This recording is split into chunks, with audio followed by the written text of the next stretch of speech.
আমি এখন যেখানে আছি এই জায়গাটি হচ্ছে কাটাগাং, অর্থাৎ অষ্টগ্রাম উপজেলার আদমপুর ইউনিয়নের কাটাগাং।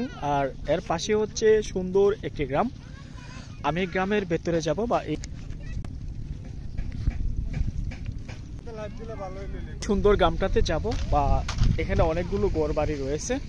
আর এই জায়গার যে দৃশ্যটা বা উপরে ওঠার এই দৃশ্যটা আসলে উপভোগ করার মতন। বর্ষা মৌসুমে এই জায়গাটা আরো সুন্দর দেখায়।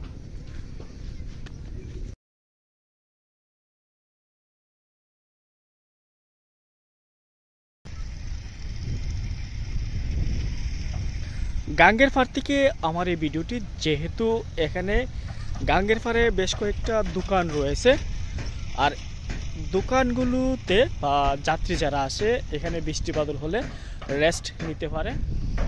তবে এই পাড়ের মধ্যে বেশ কয়েকটা বাড়ি রয়েছে, পাশাপাশি খামার।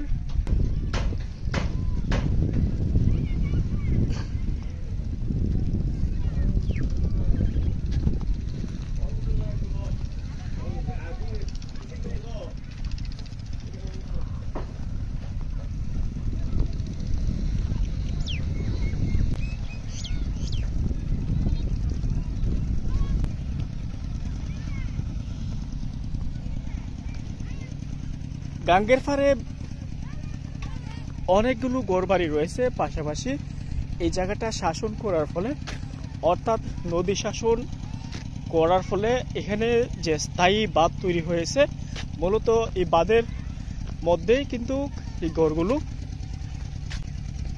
আর এই নদীটা হচ্ছে কাটাগাং, একটা নতুন কেটে সরাসরি মেঘনা নদীর সাথে সংযোগ করার ফলে সরাসরি আজমিরগঞ্জ হয়ে জাহাজ লঞ্চগুলো এদিকে যাতায়াত করে।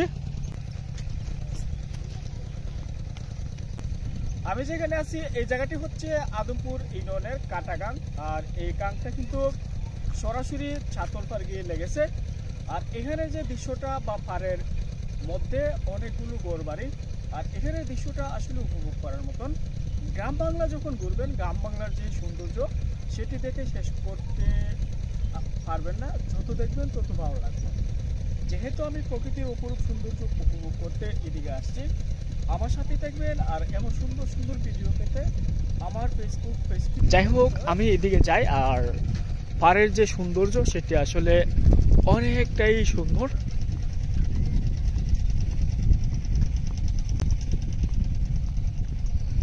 একটা কথা হচ্ছে, এই নদীটা কাটার ফলে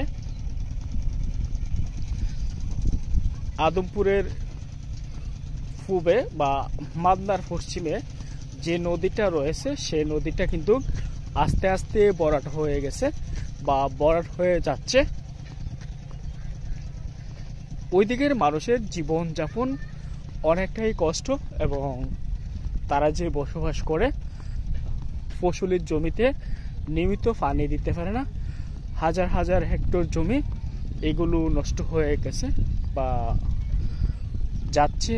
এগুলো এখন আর সেচের মাধ্যমে পানি না দেওয়ার ফলে এখন আর ফসল হয় না। আমি আসলে ঘুরেছিলাম ওই দিকে, আর ঘোরার পর আমার খুব খারাপ লেগেছে। তো নতুন এই নদীটা খনন করার ফলেই কিন্তু এমন সমস্যা তৈরি হয়েছে। কারণ একটা নদীর গতিপথ পরিবর্তন করলে একটা এলাকায় অনেক ধরনের বিপর্যয় দেখা দেয়। এর মধ্যে অন্যতম হচ্ছে কাটাগাং এবং সাবেক মেঘনা নদী।